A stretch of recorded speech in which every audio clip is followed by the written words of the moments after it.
26 ħaddiem id-Dipartiment tad-Difiża l-Isptar Mater Dei, id-Diviżjoni tas-Saħħa u d-Dipartiment tal-Protezzjoni Ċivili il-ħamis war nofsinhar waslu lura Malta u dan wara operazzjoni umanitarja li fiha għenu madwar 600 ċittadin Libjan jirritornaw lura d-dar.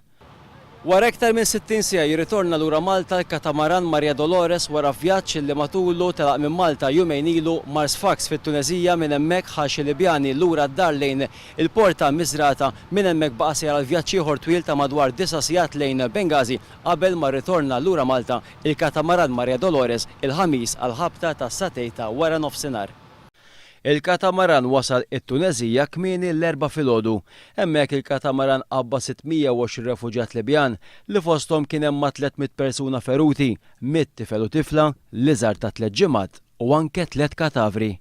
Aħna konna ġewwa l-port ma kienet jgħidu l-ambaxxatriċi tagħna Vikjan Cremona li vera nitna mal-awtoritajiet lokali bdew jgħidulna illi barra l-port peress li kienu semgħu li kien hawn dan il-vapur kienu qed jitqattlu biex jippruvaw jaraw kif jagħmlu biex jitlu u somehow jiġu fuq il-vapur. Minn Sfax fit-Tunezija l-katamaran tal-Virtu Ferries beda vjaġġ ta' 7 sigħat biex iwassal 200 persuna lejn Miżrata.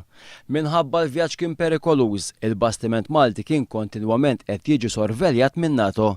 Però il-kaptan meta kienet jagħmel il-vjaġġ ħareġ 62 miles away from shore biex aħna ma konniex fit-territory waters Libjana mal-kosta. U anke aħna kellna protection tan-NATO, konna narawhom il-dajs tan-NATO. Il-vjaġġ lejn Miżrata kien deskritt bħala l-aktar parti delikata tal-operazzjoni. Minn hemmhekk kien imiss vjaġġ ieħor twil darba ta' 9 sigħat biex kmien il-ħamis filgħodu 420 persuna oħra twaslu Bengazi.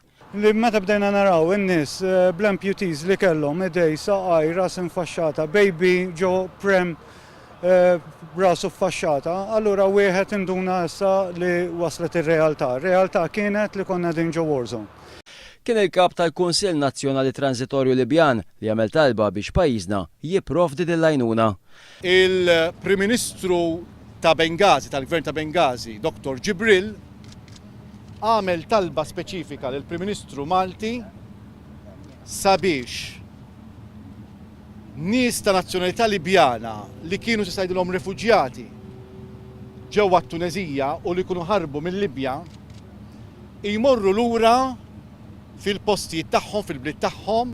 Kien għal-ħabta ta' 3 ta' dalgħodu meta wara li tlestet il-ħidma, il-katamaran Maria Dolores b'26 Malti abbord beda vjaġġ ieħor twil ta' madwar 10 sigħat qabel daħal lura fil-Port il-Kbir il-luwar nofsinhar ftit ħin qabel is-satejn.